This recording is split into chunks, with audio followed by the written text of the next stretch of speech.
जितने भी second year के डियर स्टूडेंट हैं, मैं आपको यहाँ पे बता दूं कि यह MSN 1 का जितने भी सब्जेक्टिव है, मैं इससे पहले मास्टर वीडियो हो या 2022 से 23 के लिए मैं तो कंप्लीट करा ही चुका हूँ। ठीक है, जो मध्य प्रदेश का एग्ज़ाम होने वाला है दिसंबर में सेकेंड ईयर का, उन लोग के लिए मैं बता दूं कि आप लोग पढ़ लीजिए, जितना भी है पढ़ सके आप लोग पढ़ सकते हैं।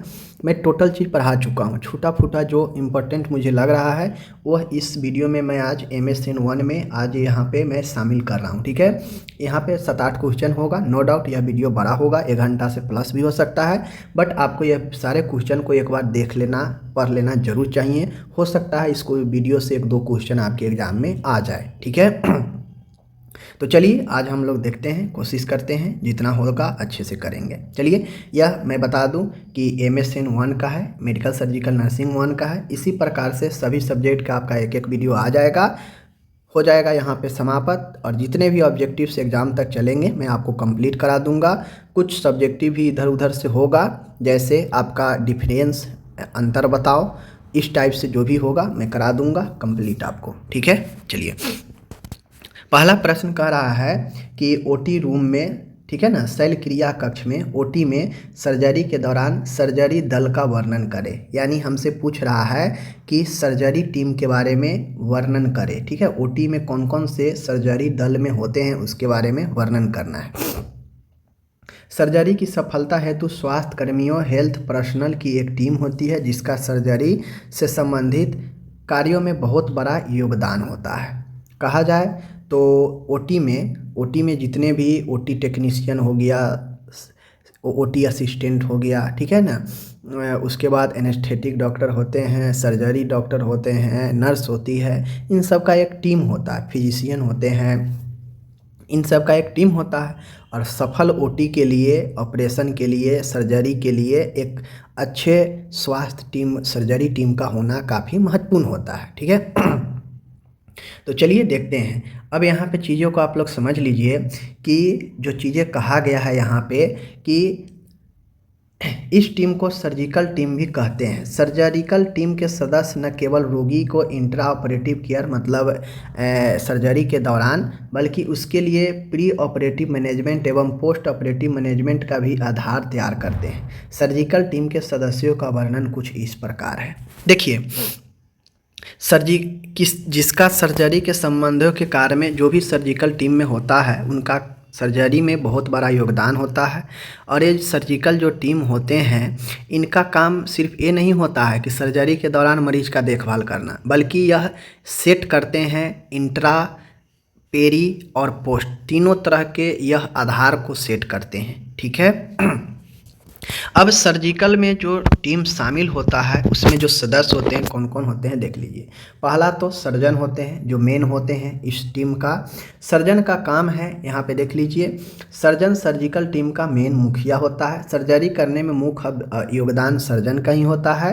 सर्जन सर्जरी करता है तथा टीम के अन्य सदस्य आवश्यक दिशा निर्देश देते हैं। ठीक है, तो सर्जन मेन होता है। दूसरा होता है असिस्टेंट सर्जन। सर्जन के साथ में एक असिस्टेंट होते हैं जिनका काम होता है, असिस्टेंट सर्जन जो है सर्जरी के दौरान सर्जन को मदद करते हैं। यह भी सर्जरी के क्षेत्र में डिग्री अथवा डिप्लोमा प्राप्त किए होते हैं।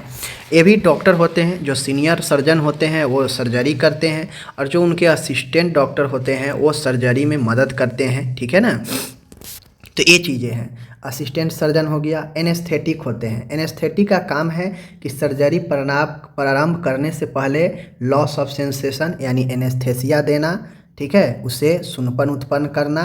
एनेस्थेटिस्ट द्वारा रोगी को एनेस्थेसिया दिया जाता है। पूरी सर्जरी के दौरान एनेस्थेटी रोगी के vital sign, oxygen, blood circulation आदि को मॉनिटरिंग करता है तथा किसी भी प्रकार के असमानता परिवर्तन के आने पर तुरंत सर्जन को सूचित करता है। जैसे मान गए एनेस्थेटिक दिया गया, मरीज बेहोश हो गया, और बेहोशी में पता चले, बेहोशी होते होते ही दुनिया से ही बेहोश हो गया मरीज, तो ये दिक्कत है। सर्जरी उधर चल रहा है, इधर मालूम चलेगा पेशेंट गायब है, तो दिक्कत है। इसलिए जो एनेस्थेटिस्ट होते हैं वह देखते हैं, हमेशा मॉनिटरिंग करते रहते हैं, पल्स का हमेशा उनके सारे चीज़ का मॉनिटरिंग करते रहते हैं। एनेस्थेसिया देने के बाद सर्जरी चलता रहता है, तब तक एनेस्थेटिक वहीं पे होते हैं जो एनेस्थेसिया के डॉक्टर होते हैं। ठीक है, ये चीज़ समझ गए। आगे होता है स्क्रब नर्स, ठीक है। चौथा कौन होता है उस टीम में? Scrub nurse. यह रजिस्टर्ड नर्स होती है। यह नर्स जो है सर्जरी के दौरान सर्जन को असिस्ट भी करती है तथा उसकी आवश्यकता अनुसार उपकरण उपलब्ध कराती है और रोगी की स्थिति का नज़दीकी से ऑब्जर्वेशन करती है। Scrub nurse gown, mask, cap, gloves, shoe cover आदि पहने हुए होती है तथा पूरी तरह जीवाणु स्टरलाइट फील्ड बनाए रखती है। तो स्क्रब नर्स वे नर्स होती है जो ओटी रूम में मौजूद होती है, जो सारे क्राइटेरिया को फिल करती है। गाउन, मास्क, सारे ड्रेस जो सर्जरी का होता है पहन के रहती है, बिल्कुल स्टरलाइट क्षेत्र बनाकर रखती है, ठीक है। पांचवा इसमें जो होती है वो सर्कुलेटरी नर्स होती है। यह भी एक रजिस्टर्ड नर्स ही होती है, परंतु यह स्टरलाइट फील्ड के बाहर काम करती है, मतलब यह रिसेप्शन काउंटर पर हो सकती है, ठीक है। यह नर्स स्क्रब नहीं होती है, ठीक है। आवश्यकता अनुसार सप्लाईज उपलब्ध करवाती है। यह नर्स प्रक्रिया का डॉक्यूमेंटेशन करती है, मतलब यह ओटी रूम से बाहर रहती है, ठीक है। यह देख रेख करती है कि ओटी को कोई डिस्टर्ब ना करे, कोई फालतू का गेट ठक ठक ना करे, अंदर बाहर ना करे, मतलब यह डॉक्यूमेंटेशन तैयार वगैरह करके अंदर में दे देती है ओटी में, ठीक है। इनका इतना ही काम है। और स्क्रब जो नर्स होती है वह अंदर में होती है, वह बिल्कुल स्टरलाइज फील्ड बना के रखती है, खुद मेंटेन करके रखती है। उपकरण वगैरह जो होता है वह डॉक्टर को देती है, यानी वह सर्जरी में सहायता करती है, समझ गए। तो ये हो गया आपका सर्जरी दल, समझ गए। छठा होता है सर्जिकल टेक्नोलॉजिस्ट होते हैं, ठीक है। अब यह एक एलाइड हेल्थ केयर प्रोफेशनल होता है जो कि स्क्रब नर्स की तरह कार्य करता है। यह सर्जरी के लिए विसंक्रमित वातावरण तैयार करता है तथा सभी आवश्यक सप्लाईज को एकत्रित करता है। सर्जिकल टेक्नोलॉजिस्ट जो होता है यह देखता है कि भाई वातावरण बिल्कुल सुरक्षित रहना चाहिए, जितने भी चीज़ है सबको एकत्रित करके एक साथ रखा जाए, यानी यह स्क्रब नर्स के तरह ये हेल्प का काम करता है अंदर में, ठीक है। सातवां रेजिडेंट होते हैं जो शिक्षण प्राप्त करने वाले होते हैं, जो मेडिकल स्टूडेंट होते हैं, वो सर्जिकल टीम के हिस्सा होते हैं, ठीक है।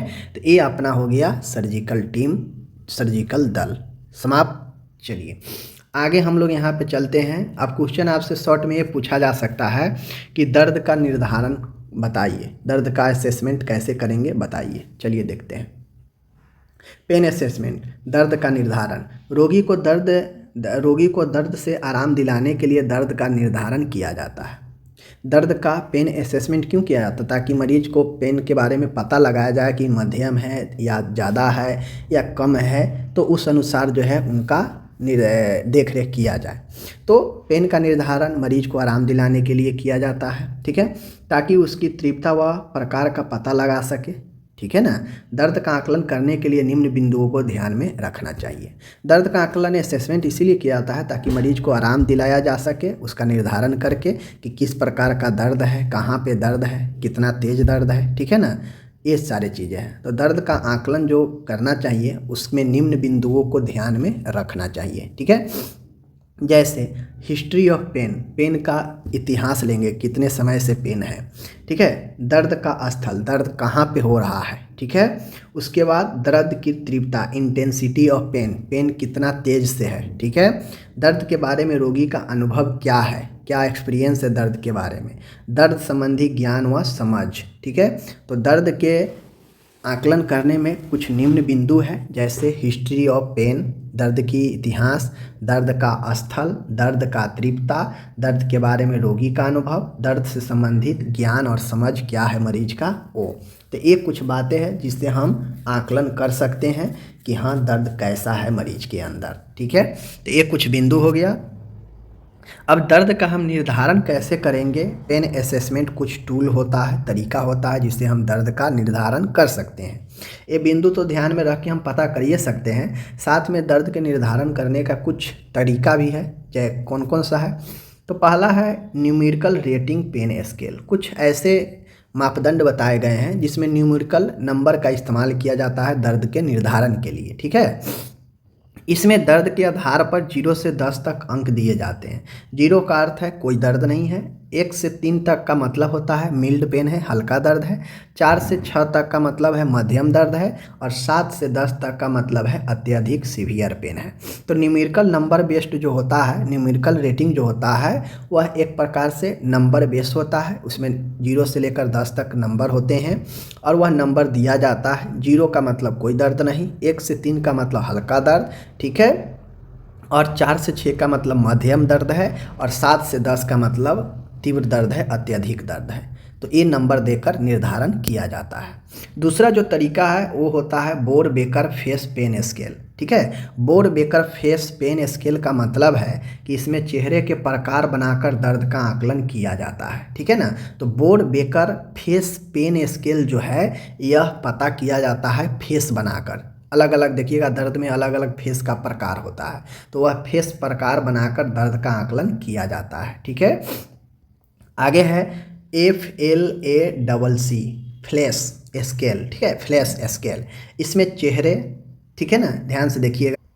इसमें जो होता है फ्लैश स्केल में, FLACC स्केल में, इसमें चेहरे, पैर, एक्टिविटी, क्राइंग, संतावना के आधार पर दर्द का आकलन कर उसे 0 से 10 नंबर दिए जाते हैं। तो फ्लैश स्केल जो होता है इसमें भी 0 से 10 का इस्तेमाल किया जाता है, बट इसमें होता यह है कि इसमें जो देखा जाता है चेहरा का भाव, पैर, क्रिया, काम, रोना, संतावना, इन सब के आधार पर दर्द का आकलन किया जाता है और 0 से 10 के बीच में जो नंबर होते हैं वो दिए जाते हैं और उस बेस पर दर्द का आकलन किया जाता है। तो दर्द का जो निर्धारण है 3 तरीके से मैंने बताया, एक न्यूमेरिकल रेटिंग के आधार पर, एक आपका फेस, ठीक है ना, बोंग बेकर फेस स्केल, और तीसरा फ्लैश स्केल के आधार पर। तीनों तरीका मैंने बता दिया पेन निर्धारण करने का, ठीक है, समाप्त हो गया ये। नेक्स्ट क्वेश्चन एग्जाम में पूछा गया था, आपके सामने में है, ठीक है। यहाँ पे घाव की ड्रेसिंग के उद्देश्य एवं प्रकार बताएं। अब घाव के ड्रेसिंग कितने तरीके से किया जाता है, ठीक है, इसके क्या उद्देश्य होते हैं ये पूछ रहा है। देखिए ड्रेसिंग के जो उद्देश्य होते हैं, ड्रेसिंग क्यों किया जाता है घाव का, आप खुद से भी लिख सकते हैं इसका उद्देश्य। देखिए बेहतर बहते खून को नियंत्रित करने या रोकने के लिए ड्रेसिंग किया जाता है, ठीक है।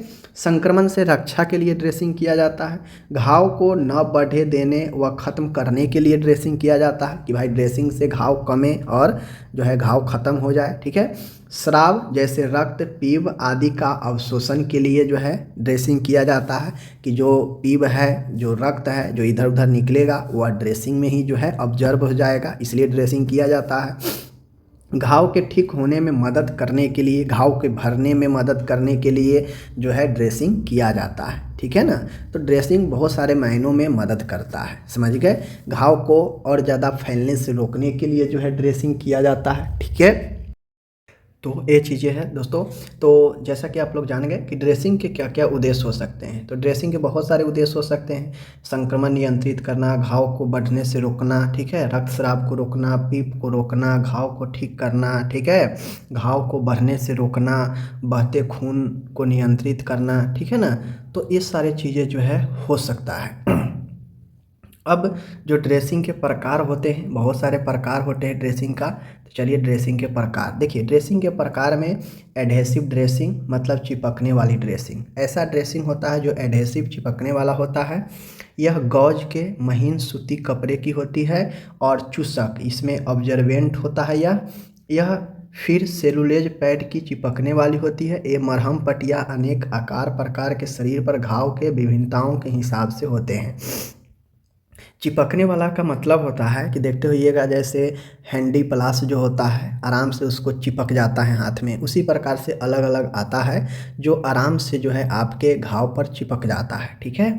तो यह जो है एडहेसिव होता है जो गौज के महीन सूती का बना होता है, और जो ऑब्जर्वेंट होता है या फिर सेलुलोज पैड का चिपकने वाला होता है। यह अनेक प्रकार के घाव के विभिन्नताओं के हिसाब से अलग अलग आती है, ठीक है। दूसरा होता है विसंक्रमित ड्रेसिंग, जिसे स्टरलाइज ड्रेसिंग कहते हैं। यह विसंक्रमित ड्रेसिंग, स्टरलाइज ड्रेसिंग जो होता है, यह गौज की परतों या ऊनी सूती पैड से ढकी हुई रोलर पट्टी से जुड़ी हुई बनी होती है। बड़े घावों के लिए प्राथमिक चिकित्सा में इन विसंक्रमित मरहम पट्टियों को ज़्यादा महत्व दिया जाता है। तो आप लोग देखते हुइएगा, स्टरलाइज ड्रेसिंग जो होता है, यह गौज के परत या ऊनी सूती पैड से रोलर जो होता है, बेलनाकार जो पट्टी होता है वही पट्टी ये होता है। यह स्टरलाइज होता है जो फर्स्ट एड में इस्तेमाल किया जाता है। ठीक है। तीसरा है गॉज ड्रेसिंग। गॉज ड्रेसिंग होता है, यह गॉज ड्रेसिंग बड़े घावों पर काम की जाती है। यह बहुत ही नरम और लचीली होती है। ठीक है। तो 3 प्रकार एडहेसिव मैंने आपको फिलहाल बताया, एडहेसिव, स्टरलाइज, गॉज ड्रेसिंग। ठीक है, लिख दीजिएगा अगर पूछेगा तो, 5 नंबर में ज़्यादा से ज़्यादा पूछेगा तो। नेक्स्ट क्वेश्चन आता है हेमियोस्टेसिस के बारे में समझाएं। ठीक है, हेमियोस्टेसिस मानव शरीर के आंतरिक वातावरण को स्थिर अवस्था में बनाए रखने की प्रक्रिया ही होमियोस्टेसिस कहलाती है। देखिए, होमियोस्टेसिस मतलब शरीर के आंतरिक वातावरण यानी शरीर के अंदर एक समान वातावरण बनाए रखने की जो प्रक्रिया होती है ना, उसी को हम लोग होमियोस्टेसिस कहते हैं। होमियो मतलब समान, स्टेसिस मतलब अवस्था या स्थिति। समान अवस्था बनाए रखना शरीर के अंदरूनी हिस्सों में, यही जो है होमियोस्टेसिस कहलाता है। ठीक है। होमियोस्टेसिस प्रक्रियाओं के कुछ मुख्य उदाहरण हैं। क्या उदाहरण है, देख लीजिए। पहला है, जब रक्त में इंडोक्राइन ग्लैंड से स्रावित होने वाले हार्मोन का स्तर कम हो जाता है तो हाइपोथैलेमस पीयूष ग्रंथि को उद्दीपित करता है। ठीक है ना, उद्दीपित करता है। प्यूबिक ग्लैंड उद्दीपक हार्मोन को स्रावित संबंधित इंडोक्राइन ग्लैंड को हार्मोन का स्रावन करने के लिए प्रेरित करता है।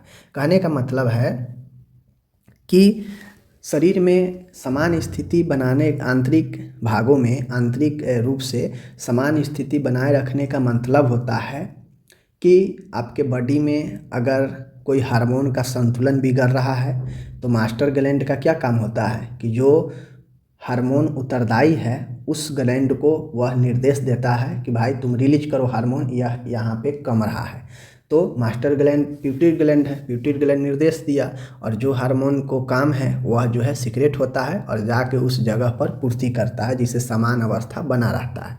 तो होमियोस्टेसिस वही होता है कि जिस चीज़ को कमी हो उसको पूर्ति किया जाए, जिस चीज़ को ज़्यादा हो उसको कम किया जाए। इनको मेंटेन रखने का काम, यही प्रक्रिया जो चलता है इसी को होमियोस्टेसिस कहते हैं। ठीक है। जैसे जैसे आपके बॉडी में कोई हार्मोन की कमी होगी, प्यूबिक ग्लैंड मास्टर ग्लैंड इसीलिए कहा जाता है क्योंकि यह दूसरे ग्लैंड को भी निर्देश देता है कि कब हार्मोन रिलीज करना है, कब हार्मोन को कंट्रोल करना है। ठीक है। चलिए, दूसरा पॉइंट कहता है कि जब शरीर का तापमान समान से कम हो जाता है तो इस स्थिति में विपरीत प्रक्रियाएं होती हैं, जैसे त्वचा की कोशिकाओं को संकुचित हो जाना तथा स्वीट ग्लैंड की सक्रियता कम हो जाना।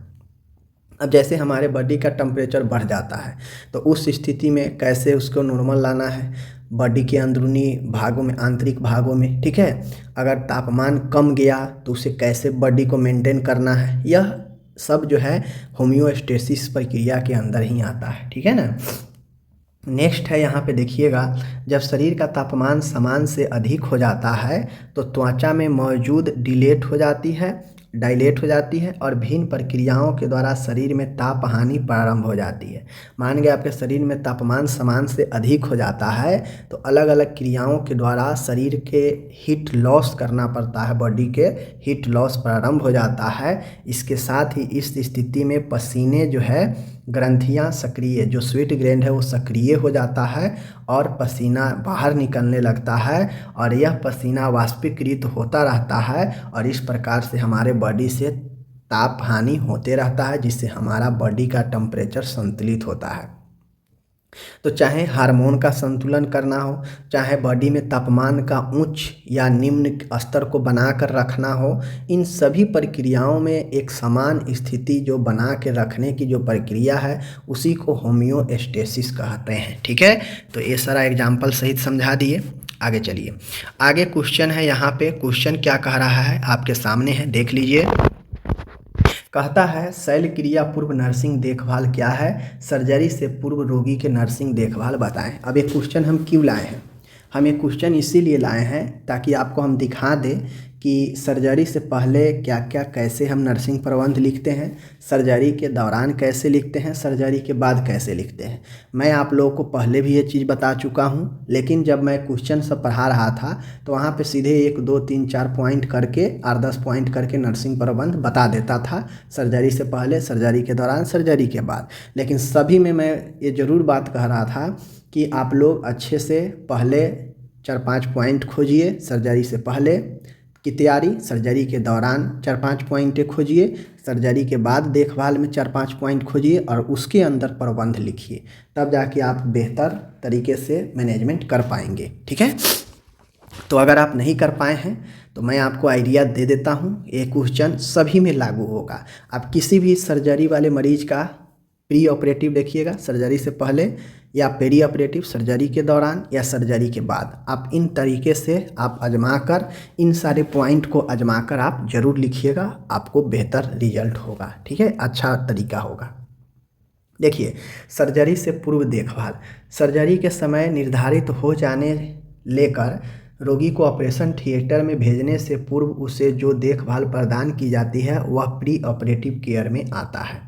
वे शल्य क्रिया पूर्व देखभाल वह सभी कार्य होते हैं जो रोगी को सर्जरी के लिए तैयार करने के लिए किए जाते हैं।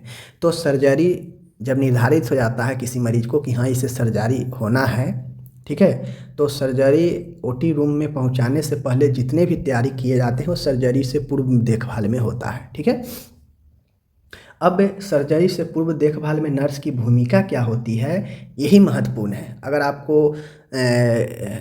आपको ट्रेकियोस्टोमी के लिए, अपेंडेक्टोमी के लिए, ठीक है ना, उसके बाद जो है मैं बता दूं कोलोस्टोमी के लिए, ठीक है ना, मास्टेक्टोमी के लिए, या बहुत सारे सर्जरी मैंने पढ़ाया है, उन सभी सर्जरी में नर्सिंग प्रबंध आपको पूछता है कि सर्जरी से पहले, सर्जरी के दौरान, सर्जरी के बाद नर्सिंग देखभाल बताएं। तो आप इन तरीकों को इस्तेमाल कीजिएगा, आपको एक अच्छा स्टूडेंट बताएगा। ठीक है, देखिए कैसे सर्जरी, कोई भी सर्जरी हो, सर्जरी से पहले हम लिखित सहमति जरूर लेते हैं, रिटेन कंसेंट जो है मरीज के अटेंडेंस से ज़रूर लेते हैं। तो आपको भी कोई भी सर्जरी हो लेना है लिखित सहमति। पहला पॉइंट, सर्जरी से पहले देखभाल में लिखित सहमति लेते हैं। ठीक है, लिखित सहमति में सर्जरी से पूर्व रोगी के होने वाले सर्जरी के बारे में बताना चाहिए, रोगी के सहमति पत्र पर हस्ताक्षर करवाने चाहिए। ठीक है, ये हो गया। उसके बाद अगर रोगी 18 साल या खुद से हस्ताक्षर करने लायक नहीं हो तो उसके अटेंडर से करवाना चाहिए। ठीक है, दूसरा है रोगी को चिंता को कम करना चाहिए। सर्जरी से पहले जब रिटेन वाला काम हो जाए तो सर्जरी को लेकर मरीज, उसके अटेंडर को बहुत सारे चिंता होने लगता है, तो चिंता को आपको कम करना चाहिए। चिंता को कम करने के लिए आप क्या क्या करेंगे, तो मनोवैज्ञानिक सहारा देंगे, उसके सवालों का सही जवाब, सकारात्मक जवाब देंगे। ठीक है, उसके साथ सही व्यवहार, विश्वास उसका जीतेंगे, हासिल करेंगे, ताकि उसका चिंता कम होगा। ठीक है, तीसरा पॉइंट आता है कि रोगी के फ्लूइड और इलेक्ट्रोलाइट बैलेंस को बनाए रखेंगे। आप लोग देखते होइएगा अक्सर हॉस्पिटल में कि सर्जरी से पहले मरीज को जो है सारे चेक किया जाता है, तो उसमें उसका सलाइन वगैरह, फ्लूइड वगैरह सर्जरी से पहले ही चला दिया जाता है। तो पूर्व तैयारी में उसका फ्लूइड और इलेक्ट्रोलाइट इम्बैलेंस बनाए रखने के लिए सर्जरी से पहले रोगी को जो है इलेक्ट्रोलाइट और फ्लूइड को बैलेंस को लेवल रखना चाहिए। रोगी के पर्याप्त मात्रा में पानी, पेय पदार्थ लेने के लिए कहना चाहिए। रोगी को आवश्यकतानुसार आईवी फ्लूइड प्रोवाइड करना चाहिए। यदि आवश्यक हो तो रोगी को एनपीओ, नील पर ओएस या नथिंग थ्रू द माउथ रखना चाहिए। ठीक है, समझ गए। चलिए, चौथा है रोगी को पर्याप्त पोषण प्रदान करना चाहिए। सर्जरी से पूर्व रोगी को ज़्यादा से ज़्यादा प्रोटीन वाला डाइट देना चाहिए। आवश्यक हो तो मिल्ड लेक्जेटिव भी दिया जाता है। रोगी को रेशेदार भोजन पर्याप्त मात्रा में दे। रोगी को भोजन में पर्याप्त मात्रा में पोषक तत्व दे। रोगी को ओरल हाइजीन मेंटेन करनी चाहिए। तो ये पोषण के लिए आप जो जो चीज़ें कर सकते हैं सर्जरी से पहले, सर्जरी लायक कर सकते हैं। पाँचवा है रोगी के कीमती सामान। सर्जरी से पहले रोगी जितना भी कीमती सामान पहन रखा हो हटा देना चाहिए। जैसे सर्जरी से पूर्व कीमती आभूषण हटा दे। सभी आभूषण को रोगी को संबंधी को सौंप कर हस्ताक्षर ले ले, ताकि बाद में कोई क्लेम ना करे। यदि किसी छोटे गहने को हटाया जा न सके तो उन पर जो है ड्यूराप्लास्ट लगा दें। ठीक है, ये चीज़ समझ गए। आगे है छठा है, देख लीजिए, रोगी के सर्जरी साइट को तैयार करती है। रोगी को सर्जरी साइट को तैयार करती है। सर्जरी को साइट को तैयार करने में बाल का साफ़ करती है, एंटीसेप्टिक सॉल्यूशन से जो है साफ़ करती है। ठीक है, ये सारे चीज़ करना पड़ता है। ठीक है ना, ये चीज़ों को ध्यान में रखिए। सातवां है सर्जरी से पूर्व की तैयारी में एनीमा लगाना, कैथेटर लगाना, एसेप्टिक तकनीक का ध्यान रखना। ठीक है, डॉक्टर के आदेश का पालन करना। ठीक है ना, सारे चीज़ के बारे में सर्जरी से पूर्व तैयार कर लेती है। ठीक है, रोगी को सर्जरी की प्री मेडिकेशन, सर्जरी से पहले डॉक्टर जो भी लिखे हैं वो दवाइयाँ दे देनी चाहिए। प्रिस्क्रिप्शन जो ऑर्डर है उसको अच्छी तरह से पढ़ ले। ठीक है, प्री एनेस्थेटिक चेकअप के लिए कहना चाहिए। एनेस्थेटिक दवा रोगी को प्रदान करनी चाहिए, जैसे डाइजापाम, लोरेजापाम। ठीक है, एंटीबायोटिक की एएसटी जांच अवश्य करवानी चाहिए। प्री मेडिकेशन प्रदान करने के बाद उन्हें पेशेंट केयर चार्ट में अवश्य नोट करनी चाहिए। तो ये जो चीज़ें हैं, ओके। उसके बाद पेशेंट से रिलेटेड सभी प्रकार के फाइल तैयार करनी चाहिए, जिसमें आपका सारा एडमिशन डेट वगैरह, चेकअप वगैरह टोटल चीज़ें लगा होता है एडमिशन के साथ में, समझ गए। उसके बाद सर्जरी से पूर्व की एक तैयारी होता है। सारे तैयारी होने के बाद रोगी को ओटी में भेजा जाता है, समझ गए। सारे ड्रेस वगैरह, गाउन वगैरह पहनाने के बाद मरीज को ओटी रूम में भेजा जाता है, आईवी वगैरह लगाकर सेट करके। ठीक है, तो ये चीज़ें जो है आपके होता है सर्जरी से पहले की तैयारी। तो आप देखें हैं यहाँ पे सारे पॉइंट में आपको चीज़ें लिखा गया है। इसी प्रकार से लिखा जाता है नर्सिंग मैनेजमेंट, तो अच्छा तरीके से लगता है। तो ये तो सर्जरी से पहले क्या है, इसी प्रकार से सर्जरी के दौरान भी करते हैं। सर्जरी के दौरान ये चीज़ें दिया गया है जो सर्जरी रूम में किया जाता है। इंट्रा ऑपरेटिव देख लीजिए, सर्जरी के दौरान यह सुनिश्चित किया जाता है कि रोगी वही है जो हम सर्जरी करना है। ठीक है, क्योंकि जो आप ओटी रूम से पहले आप जो मरीज को रखे हैं, ओटी में दूसरा वहाँ पे डॉक्टर है, तो दोनों को कन्फर्मेशन होना ना चाहिए, तो पहचान जरूरी है। रोगी को सही स्थिति प्रदान करें जिस स्थिति में सर्जरी होना है। रोगी को फ्लूइड इलेक्ट्रोलाइट संतुलन देते रहें, समझ गए। रोगी को नियमित अवलोकन करते रहना चाहिए। ये सब सर्जरी के दौरान ओटी में एनेस्थेसिया देने के दौरान सारे चीज़ों को ध्यान में रखना चाहिए। शल्य कक्ष का वातावरण अनुकूल बनाए रखना चाहिए। शल्य क्रिया के तुरंत बाद ऑक्सीजन वगैरह, एयरवे वगैरह चेक कर लेना चाहिए कि मरीज को कोई श्वसन में कोई दिक्कत तो नहीं हो रही है, आईवी फ्लूइड वगैरह में। ठीक है, उसके बाद रोगी को रिकवरी रूम में स्थानांतरित करना चाहिए लास्ट में। ठीक है, अब जब स्थानांतरित कर देते हैं, ओटी से डिस्चार्ज कर देते हैं, तो भेज देते हैं हम लोग रिकवरी रूम में। अब जब रिकवरी रूम में मरीज जाता है तो उसका जो है देखभाल होता है सर्जरी के बाद वाला में। ठीक है, तो ये हो गया, मैंने बता दिया। अब सर्जरी के बाद में इसी प्रकार से पॉइंट में हम लिखते चलेंगे, जो जो चीज़ें ज़रूरी होगा पॉइंट में उसको हम सेट करेंगे, और उन चीज़ों को कैसे डील करेंगे, दो दो चार चार लाइन सब में लिखा है, उसी प्रकार से आपको भी लिख देना है। तो ये मेन चीज़ें मैं आपको यही बताना चाहता था कि कैसे सर्जरी से पहले, सर्जरी के दौरान, सर्जरी के बाद चीज़ों को लिखते हैं। ठीक है, चलिए ये हो गया। अब आता है एक महत्वपूर्ण क्वेश्चन है, इस बार पूछा गया था फर्स्ट ईयर में, सेकेंड ईयर में भी ये क्वेश्चन है, लेकिन क्या बदलाव हुआ है कि रूल्स ऑफ 5 पूछता था, गिविंग मेडिकेशन का 5 रूल पूछा जाता था, 5, लेकिन अब की बार 10 रूल पूछा गया है। तो मैं 10 रूल आप लोग को पढ़ा देता हूँ, हो सकता है आप लोग से 10 रूल पूछ दिया जाए एडमिनिस्ट्रेशन का, मेडिसिन एडमिनिस्ट्रेशन का। देख लीजिए, देखिए, राइट ड्रग, सही दवा, पहला है सही दवा। दूसरा है राइट पेशेंट, सही मरीज, सही दवा होनी चाहिए, सही मरीज होनी चाहिए, सही डोज होनी चाहिए, राइट डोज होनी चाहिए, ये सब रूल है। राइट रूट, अब सही मार्ग से आपको देना चाहिए दवा। राइट टाइम, सही समय पर दवा देना चाहिए। ठीक है, उसके बाद है 5 हो गया राइट टू रिफ्यूज। अब जो दवा है मरीज का मन होगा तो उसे रिफ्यूज भी कर सकता है। ठीक है, या आप नर्स, एज ए नर्स आप चाहें तो अगर नहीं ज़रूरी लगे तो आप उसको भी रिफ्यूज कर सकते हैं। यानी दवाई रिफ्यूज करने का अधिकार मरीज के पास है, ज़बरदस्ती दवाई आप नहीं दे सकते हैं। ठीक है, हाँ ये अलग की बातें हैं, आपको लगे कि हाँ ठीक है ये दवा से कोई फ़र्क ज़्यादा नहीं है तो आप उसे रिफ्यूज कर सकते हैं। तो राइट टू रिफ्यूज है। और उसके बाद है राइट नॉलेज एंड अंडरस्टैंड। अब आपको इस चीज़ का नॉलेज होना चाहिए। जितने भी डिस्पेंसेज होता है, प्रिस्क्राइब है, दवाई देने का एडमिनिस्ट्रेशन का जो तरीका है, इन सब चीज़ों का सही समझ और सही ज्ञान होनी चाहिए। ठीक है, तो राइट नॉलेज एंड अंडरस्टैंडिंग होनी चाहिए। नेक्स्ट है आपका यहाँ पे राइट क्वेश्चन और चैलेंजेज। आपको हमेशा जो है clinical judgement required you to ask question, raise any doubt और question about the medication before administration in. हमेशा जो है आपको मरीज को दवाई देने से पहले उससे क्वेश्चन करने के लिए देना चाहिए स्वतंत्रता, कि दवाई के बारे में, एडमिनिस्ट्रेशन प्रोसेस के बारे में जो है क्वेश्चन वो कर सके मरीज। ठीक है, इसका जो है राइट है उसे, समझ गए। राइट रिस्पांस और आउटकम, आपको ये देखना है कि दवाई का रिस्पांस कैसा है, कैसा उसका रिजल्ट आ रहा है, इन चीज़ों को ध्यान देना है आपको, समझ गए।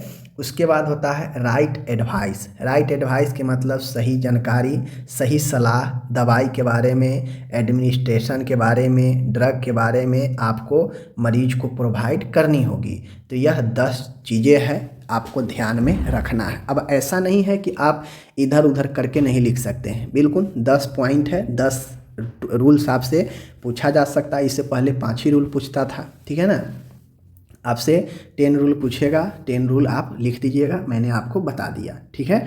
10 रूल में क्या क्या है, ठीक है, आप लोग एक बार अच्छे से इसको रिकैप कर लीजिएगा, हो जाएगा। ओके, चलिए अब यहाँ पे आता है कि ब्रेन ट्यूमर क्या होता है। देखिए, मेनिंजाइटिस पढ़ा चुके हैं, एन्सेफेलाइटिस पढ़ा चुके हैं ब्रेन से रिलेटेड, तो एक ब्रेन ट्यूमर भी ठीक ठाक क्वेश्चन पूछता है, तो सोचे हैं पढ़ा देते हैं। ब्रेन ट्यूमर होता है कि मस्तिष्क ब्रेन के सेल के एबनॉर्मल, अनियंत्रित तथा अनकंट्रोलेबल जो है वृद्धि होना ब्रेन ट्यूमर कहलाता है। ब्रेन ट्यूमर का मतलब क्या है कि ब्रेन में के किसी भाग में जो सेल है वह अनकंट्रोल, अनियंत्रित रूप से वृद्धि करना, ठीक है, असमान तरीका से वृद्धि करना, जिससे वह ट्यूमर के रूप में बढ़ते जाता है, वही जो है आपका ब्रेन ट्यूमर कहलाता है। ठीक है, चलिए देखिए, ट्यूमर के मतलब ही होता है, कहीं भी ट्यूमर बनेगा मतलब वह सेल ही, बॉडी का सेल ही वह ट्यूमर बना रहा है, अनकंट्रोल रूप से, एबनॉर्मल रूप से, ठीक है ना। तो ये चीज़ें होता है, समझ गए। कारण क्या होता है इसका, तो देखिए कारण होता है जेनेटिक फैक्टर भी हो सकता है, कुछ वायरस संक्रमण भी हो सकता है, या एक्सपोजर, किसी चीज़ का एक्सपोजर हो सकता है, जैसे वेनाइल क्लोराइड का एक्सपोजर, या चोट के कारण भी ट्यूमर बन जाता है। तो ये भी चीज़ें आपके होते हैं, ठीक है। लक्षण में क्या होगा, सिर दर्द हो सकता है, दौरे आ सकता है, चलने में परेशानी हो सकता है, बोलने में परेशानी हो सकता है, चक्कर आ सकता है, और कॉन्शियस में, चेतना स्तर में बदलाव हो सकता है। तो ब्रेन के रिलेटेड जितने भी फंक्शन है गड़बड़ा सकता है ट्यूमर होने से, चलने फिरने में समस्या, मूवमेंट में समस्या, ठीक है ना, सिर दर्द, दौरे आना, चक्कर आना, चेतना में गड़बड़ी, ये सब चीज़ें हो सकता है ब्रेन ट्यूमर के लक्षण में। निदान में क्या क्या होगा, तो निदान में हिस्ट्री लिया जाता है कि कब से है, क्यों है, कैसे हुआ, शारीरिक परीक्षण किया जाता है, सीटी स्कैन, खोपड़ी का एक्सरे किया जाता है, एमआरआई, ईईजी जो कि ब्रेन के लिए होता है, और बायोप्सी का टेस्ट संभव है, ठीक है। उपचार में क्या क्या चीज़ें हो सकता है, उपचार में ट्यूमर के लिए रेडियोथेरेपी, कीमोथेरेपी दोनों चलता है, पता है आपको, और लास्ट में एक सर्जरी होता है, क्रेनियोटॉमी, सर्जरी द्वारा ट्यूमर को निकाल दिया जाता है, ठीक है। तो ये सब आप इसको ध्यान में रखिएगा, ये आपका ब्रेन ट्यूमर हो गया समाप्त। ओके, चलिए अब आता है यहाँ पे लंबर पंक्चर, एलपी। एलपी को लंबर पंक्चर कहता है, ये क्वेश्चन पूछा भी गया है, पूछा भी जा सकता है इस बार। लंबर पंक्चर जो होता है, लंबर पंक्चर एक प्रोसीजर है, एक प्रक्रिया है, जिसमें आपके स्पाइन में, जो स्पाइन होता है, बैकबोन में जो स्पाइन है, उस स्पाइन के लंबर के जो सब आर्केनोइड स्पेस होता है, सब आर्केनोइड, ठीक है ना, सब आर्केनोइड स्पेस में, ठीक है ना, एक इंजेक्शन के द्वारा CSF फ्लूइड जो है निकाला जाता है। क्यों निकाला जाता है, तो अलग अलग कारण हो सकते हैं, जांच के लिए, निदान के लिए, या अन्य उद्देश्य के लिए निकाला जाता है, और यही प्रक्रिया जो है आपको लंबर पंक्चर कहलाता है, ठीक है। चलिए समझ गए चीज़ों को। निर्देश की बात किया जाएगा, मतलब कब लंबर पंक्चर किया जाता है, कब आपके स्पाइनल में इंजेक्शन लगाया जाता है। तो निर्देशक होता है कि जब ICP लेवल कम करना हो, मान के किसी को क्रेनियल में ICP लेवल बढ़ जाए, इंट्राक्रैनियल प्रेशर बढ़ जाए, जिससे मस्तिष्क में बहुत ज़्यादा दर्द वगैरह होने लगता है आईसीपी बढ़ने से, तो उसको कम करने के लिए जो है सीएसएफ बढ़ता है तो क्रेनियल प्रेशर भी बढ़ता है। तो सीएसएफ को कम करने के लिए जो है यह इंजेक्शन लगाकर उसमें से फ्लूइड निकाला जाता है। ठीक है। रोग के निदान, कोई संक्रमण है, कोई रोग है, मेनिंजाइटिस वगैरह है, तो उसको जो है निकाल कर जाँच करने के लिए भी ये चीज़ें होता है। सीएसएफ जाँच, अगर सीएसएफ पर्सनल जाँच करना है तो उसके लिए भी होता है। स्पाइनल एनेस्थेसिया देने हेतु, स्पाइनल एनेस्थेसिया स्पाइन में देने के लिए भी स्पाइन के सब आर्केनोइड स्पेस में इंजेक्शन लगा के उसमें एनेस्थेसिया दिया जाता है। ठीक है, बेहोशी किया जाता है सर्जरी के लिए। मैंने बता दिया मेनिंजाइटिस के जांच के लिए। और औषधियों को प्रवेश, इंट्राथेटिकल जो होता है, जो आपके स्पाइन में इंजेक्शन दे के दवाई दिया जाता है, तो औषधिया प्रवेश कराने के लिए भी जो है आपको ये चीज़ें किया जाता है। तो अलग अलग काम है, दवाई देना हो, जांच करना हो, स्पाइनल एनेस्थेसिया देना हो, सीएसएफ का जांच करना हो, कुछ भी करना हो स्पाइनल से जुड़ी हुई, तो इसी स्पाइनल में आपको लंबर पंक्चर किया जाता है। ओके। इसका जटिलता क्या होता है एलपी का? तो जटिलता यही होता है कि इससे पीठ दर्द उत्पन्न हो सकता है, सिर दर्द उत्पन्न हो सकता है, आईसीपी लेवल ज़्यादा घट सकता है अगर ज़्यादा फ्लूइड निकल जाएगा तो, स्पाइनल तंत्रिका चोट यानी स्पाइनल नर्व में चोट लग सकता है, उससे इंट्राक्रेनियल में संक्रमण हो सकता है, और शारीरिक तापमान आपको बढ़ा हुआ हो सकता है। तो एलपी करने से ये सारे जटिलता उत्पन्न हो सकते हैं। ओके। आगे है लंबर पंक्चर से पूर्व नर्सिंग देखभाल।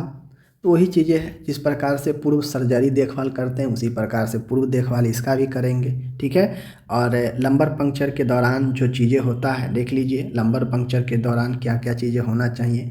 प्रक्रिया के लिए रोगी को लैटरल रिकम्बेंट स्थिति प्रदान करें। आपसे ऑब्जेक्टिव में पूछ देगा कि एलपी के लिए मरीज को किस पोजीशन में रखते हैं, तो लैटरल रिकम्बेंट पोजीशन में। ठीक है। सिर के नीचे कमर के नीचे व दोनों घुटनों के बीच में तकिए का इस्तेमाल करना चाहिए ताकि को आरामदायक स्थिति अनुभव हो। ठीक है। बाकी प्रक्रिया के दौरान स्थिति में बिल्कुल भी परिवर्तन नहीं होनी चाहिए, अन्यथा सुई इधर से उधर लग सकता है। प्रक्रिया के दौरान सीएसएफ नमूनों को 3 पात्रों में एकत्रित करके प्रयोगशाला में भेजना चाहिए अगर आप निदान के लिए निकाल रहे हैं तो। ठीक है। उसके बाद प्रक्रिया के बाद रोगी के वाइटल साइनों को जांच करके चेतना स्तन का भी जांचना चाहिए। रोगी के सुपाइन स्थिति में लिटाना चाहिए। रोगी को प्रक्रिया के 8 से 12 घंटे बाद उठने की सलाह देनी चाहिए, क्योंकि जो स्पाइन में इंजेक्शन लगता है वो थोड़ा सा मोटा इंजेक्शन होता है और बड़ा इंजेक्शन होता है, और वह प्रोसेस बहुत ज़्यादा सेंसिटिव होता है। थोड़ा भी दिक्कत होगा तो स्पाइनल में इंजरी कर सकता है। ठीक है। तो एक अच्छे डॉक्टर ही इसको करते हैं, समझ गए। चलिए ये हो गया। अब यहाँ पे आता है थोरासेंटेसिस के बारे में। देखिए यहाँ पे समझ लीजिए थोरासेंटेसिस होता क्या है। थोरासेंटेसिस यह भी एक प्रक्रिया है, जिस प्रकार से एलपी लंबर पंक्चर एक प्रक्रिया है किया जाता है, उसी प्रकार से थोरासेंटेसिस भी एक प्रोसीजर है जो किया जाता है मरीजों के निदान के लिए, उपचार के लिए या दवाई के प्रवेश कराने के लिए। ठीक है। देखिए इस प्रक्रिया में चेस्ट वाल, छाती के भित्ति यानी छाती के भित्ति से होते हुए प्लूरल कैविटी में एक सुई जो है लगाई जाती है। जिस प्रकार से पीछे से स्पाइन में इंजेक्शन लगाते हैं उसी प्रकार से जो है थोरासेंटेसिस में छाती का जो बाल्ब होता है ना, जो दीवार है, ऊपर से ही समझ लीजिए, ऊपर से ही साइड से छाती में इंजेक्शन को लगाया जाता है, और प्लूरल कैविटी में जहाँ पे फेफड़ा का गुहा है वहाँ तक इंजेक्शन को प्रवेश कराया जाता है। ठीक है। एवं इंजेक्शन लगाया जाता है प्लूरल कैविटी में, और उस प्लूरल कैविटी से द्रव व वायु को बाहर निकाला जाता है। ठीक है। उस प्लूरल कैविटी में जो भी द्रव भरा हो, जो भी वायु भरा हो, उस इंजेक्शन के माध्यम से बाहर निकाला जाता है। इसका उपयोग या तो डायग्नोसिस के लिए या उपचार दोनों के लिए किया जाता है। इसका उपयोग प्लूरल कैविटी में द्रव, पस, वायु भर जाने पर फेफड़े व अन्य रोगों के निदान हेतु किया जाता है। देखिए थोरासेंटेसिस मतलब नाम से ही जुड़ा है कि थोरेटिक कैविटी में इंजेक्शन डालकर वहाँ से जो भी चीज़ें हो, चाहे द्रव हो, पस हो, वायु हो, निकाला जाता है। अब वह इसलिए निकाला जाता है, या तो उसमें पानी भर गया हो तो उसके उपचार के लिए, या वहाँ से थोड़ा सा उपचार निकाल कर जाँच करवाना हो तो जाँच के लिए किया जाता है। समझ गए? तो ये सारे चीज़ जो है किया जाता है। समझ गए? चलिए देखते हो, या किसी के छाती में पानी भर जाता है, डॉक्टर कहता है कि इसका पानी निकालना पड़ेगा, तो वही प्लूरल इफ्यूजन ही करके, प्लूरल इफ्यूजन रहता है जिसमें से ये थोड़ा सेंटेसिस करके निकालते हैं डॉक्टर। ठीक है, ये नर्स वगैरह नहीं करता है, ध्यान रखिएगा, लेकिन जानना जरूरी है। प्रक्रिया प्रोसीजर में क्या क्या होता है इसमें रोगी को, ठीक है, देख लीजिए। इसमें होता यह है कि रोगी को जो है सीधा बैठा दिया जाता है। ठीक है, वह भुजा तथा कंधों को हल्का सा उठा कर रखा जाता है। जो हाथ होता है ना, हाथ भुजा, उसको एक साइड थोड़ा सा उठा के रखा जाता है, क्योंकि डायरेक्ट बीच में जो है इंजेक्शन नहीं जो है लगाया जाता है, साइड से लगाया जाता है। ठीक है, बाँह के साइड से। ठीक है, यदि रोगी बैठने में असमर्थ हो तो उसे अप्रभावित साइड में लिटा दिया जाता है। अगर मान गया किसी साइड में अगर पानी नहीं भरा हो, किसी दूसरे साइड में पानी हो, तो जिस साइड में नहीं है उस साइड से लिटा देना चाहिए। ठीक है, बिस्तर का सिरा जो है, हेड जो है 45 डिग्री कोण पर उठा दिया जाता है। वक्ष भेदन यानी वही थोरासेंटेसिस वाले स्थान की त्वचा को पूर्णतः अपुतिता अथवा संक्रमण से मुक्त कर लेते हैं, यानी जो भी सॉल्यूशन हो, बेटाडीन वगैरह जो भी सॉल्यूशन हो उसे अच्छे तरह से साफ करते हैं। ठीक है, वक्ष भेदन सुई को निचली पसलियों के भाग में मध्य स्थान में धीरे से प्रवेश कराते हैं। जो इंजेक्शन होता है उसको पसली जो है, रिब्स जो है, उसके बीच में, पसली के नीचे यानी मध्य भाग में, बीच में। अब पसली पर आप इंजेक्शन भोंकिएगा तो हड्डी है, उसमें थोड़ी ना जाएगा अंदर, तो दो पसलियों के बीच में गैप रहता है, तो उसमें जो है हम इंजेक्शन को क्या करेंगे, धीरे से प्रवेश कराते हैं। सुई के प्लूरल स्थान में पहुंचने पर सिरिंज का पिस्टन को खींचकर प्लूरल द्रव को कलेक्टिंग बोतल में इकट्ठा करते हैं। ठीक है, तो जब आपके प्लूरल कैविटी में आपका इंजेक्शन चला जाता है तो आपको पता चल जाएगा, उसमें द्रव आने लगता है। ठीक है, खींचिएगा पिस्टन को तो यही थोरासेंटेसिस होता है। अब ये थोरासेंटेसिस जान गए, तो इसी प्रकार से पारासेंटेसिस होता है, जो है पैरासेंटेसिस होता है आपके पेरिटोनियल कैविटी से द्रव निकालने के लिए। ठीक है, यानी पेट वाले हिस्से से अगर पेट में पानी भर गया हो तो उसके लिए पारासेंटेसिस होता है। समझ गए? तो उसको भी इस प्रकार से आप लोग लिख दीजिएगा। आगे चलते हैं। यहाँ पे नेक्स्ट क्वेश्चन है कोलीलिथियासिस। कोलीलिथियासिस कहने का मतलब होता है कि पित्ताशय में जो पित्त होता है ना, उसमें पथरी का निर्माण होना। पित्ताशय में पथरी का निर्माण होना कोलीलिथियासिस कहलाता है। फॉर्मेशन ऑफ कलकेलस या stone in the gall bladder is known as cholelithiasis. समझ गए? पित्ताशय में पथरी का निर्माण होना कोलीलिथियासिस कहलाता है। और पित्ताशय में गोल ब्लैडर में होने से बहुत ज़्यादा जो है आपको दिक्कत हो जाता है, अगर ये गायब नहीं होगा तो, नहीं ठीक हुआ तो, क्योंकि यह डायरेक्ट आपको जो है पित्त नली को ब्लॉक करेगा, और जो पित्त है वह बहुत ज़्यादा ख़राब कर देगा, आपके लीवर को भी डैमेज करेगा, बार बार आपको जॉन्डिस वगैरह पकड़ेगा और यह जो है दिक्कत करने लगता है। ठीक है, इसलिए गाल ब्लैडर के स्टोन ज़्यादा दिक्कत देता है। समझ गए? ऐसे तो दिक्कत आपको किडनी वाला भी देता है। कारण क्या है? कारण यही है कि हाइपर कैल्सीमिया, कैल्शियम का मात्रा जैसे ही बॉडी में बढ़ेगा तो छोटे छोटे टुकड़ों के रूप में यह जो है आपको किसी न किसी में स्टोन बना देगा। Crohn's disease, liver cirrhosis, liver का रोग, मोटापा, ठीक है, उसके बाद मधुमेह, डायबिटीज, पित्त नली में अवरोध होना, कोलेस्ट्रॉल स्तर बढ़ा होना, ये सब रीजन होता है आपके जो है किसी भी प्रकार के पथरी होने का। मोटापा हो गया, ठीक है ना, उसके बाद कोलेस्ट्रॉल का बढ़ा होना, पित्त नली में अवरोध होना, मधुमेह होना, ठीक है ना, धूम्रपान करना, Crohn's disease, hypercalcaemia, liver cirrhosis, ये सब आपके होता है स्टोन होने का कारण। ठीक है, लक्षण क्या होता है अब आप लोग खुद जानते हैं। किसी को स्टोन अगर हो जाए तो उसको क्या क्या लक्षण होगा, वो भी गोल ब्लैडर में। तो पेट में अचानक तेज दर्द होगा, डकारे आएगा, अफरा आएगा, पीलिया आएगा, ठीक है, मिट्टी के रंग जैसा मल होगा, वजन कमने लगेगा, बुखार होगा, जी मचलेगा, उल्टी होगा। आप लोग देखिएगा कि जिसका भी अगर स्टोन होता है उसको गैस वगैरह बहुत बनेगा, ढकार वगैरह बहुत होगा, मन उल्टी की तरह होता है। समझ गया? वजन कमने लगेगा, बुखार होगा, पेट में तो खैर दर्द होता ही है। तो ये सारे चीज़ जो है होने लगता है। इसका निदान क्या होता है? तो तो निदान में जांच में वही होता है। ये है, देखिए कोई भी बीमारी में निदान लिखना हो तो हिस्ट्री टेकिंग, शारीरिक परीक्षण, ब्लड जांच, ये 3 चीज़ें तो लिख दीजिएगा तो सही हो ही जाएगा। ठीक है, उसके बाद पेट में समस्या है तो अल्ट्रासाउंड लिखिएगा, एक्सरे लिख दीजिएगा, एब्डोमिनल सीटी स्कैन लिख दीजिएगा, सही चलेगा। समझ गए। ओरल कोलिसाइटोग्राफी, मल की जांच, पेशाब की जांच, ये सब आपका होता है जांच में। ओके, आगे उपचार की जांच की। देखिए उपचार निदान लिखना हो ना तो पहले ये देख लीजिएगा कि समस्या किस जगह पर है। ब्रेन में हो ब्रेन में होगा, सीटी स्कैन संभव है, एक्सरे संभव है, ईईजी संभव है। ठीक है, और ब्लड टेस्ट, शारीरिक जांच, इतिहास, ये सब तो फिक्स है ही 3 जांच किसी में भी। समझ गए। अब आता है ट्रीटमेंट। ट्रीटमेंट में क्या क्या चलता है ऐसे मरीजों को जिसमें जो है स्टोन हो जाए। तो ट्रीटमेंट में एंटीबायोटिक देते हैं संक्रमण से बचाने के लिए, जैसे ओफ्लॉक्सासिन, एमिकासिन, निडाजोल। ठीक है, खुजली एवं रक्तस्राव को रोकने के लिए विटामिन के देते हैं।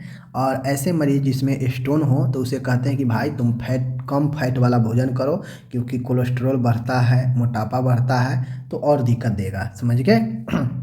दर्द अगर हो रहा हो तो उसे कम करने के लिए डाइक्लोफेनिक, ट्रामाडोल देते हैं। पथरी को घोलने वाला दवाई, पथरी को तोड़ने वाला दवाई होता है यूडीसीए, जिसे यूरोडिऑक्सीकोलिक एसिड कहते हैं। सीडीसीए होता है जिसे केनोडिऑक्सीकोलिक एसिड होता है, काफ़ी प्रचलित है ये, यूडीलिव के नाम से आता है, आप लोग बहुत ज़्यादा जानते होंगे, जिसे यूरोडिऑक्सीकोलिक एसिड कहते हैं। यह पथरी को तोड़ता है। ठीक है, या ईथर।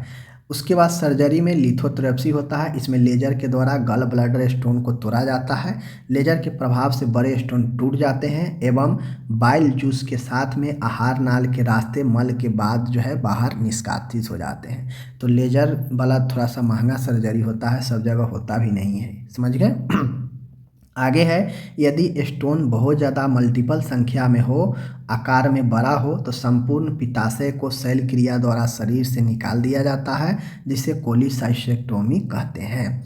तो देखिए अगर स्टोन बार बार बन रहा हो, मल्टीपल में हो, तो उस कंडीशन में आपका दवाई काम नहीं करता है, तो लास्ट में आपके टोटल पित्ताशय को ही जो है निकाल दिया जाता है, जिस सर्जरी को कोलिसिसेक्टोमी कहते हैं। क्या कहते हैं? कोलिसाइसेक्टोमी कहते हैं। ठीक है, याद रखिएगा। तो इस प्रकार से आज मैंने बहुत सारे अच्छे क्वेश्चन कर दिया। अब आपको जो है जितने भी मैं पढ़ा चुका हूँ 22 से 23 वाले प्लेलिस्ट में, उसको रिवाइज कीजिए। मास्टर वीडियो में जितना पढ़ा चुके हैं उसको रिवाइज कीजिए, और अभी ये वीडियो में जितना भी 7-8 क्वेश्चन पढ़ाए हैं इसको रिवाइज कर लीजिए, और बाकी डेली बाय डेली ऑब्जेक्टिव्स वगैरह आएगा ही, उसको आप पढ़ते रहिए। ठीक है, मैं कंप्लीट आपको पढ़ा चुका हूँ सभी प्रकार से क्वेश्चन, तो आपको अब पढ़ना है, एग्ज़ाम देना है। मैंने जितना हो सका कोशिश किया हूँ। तबीयत सेहत तो उतना सही नहीं है, फिर भी मैं वीडियो रिकॉर्ड कर रहा हूँ आप सभी के लिए। ठीक है, चलिए मिलते हैं।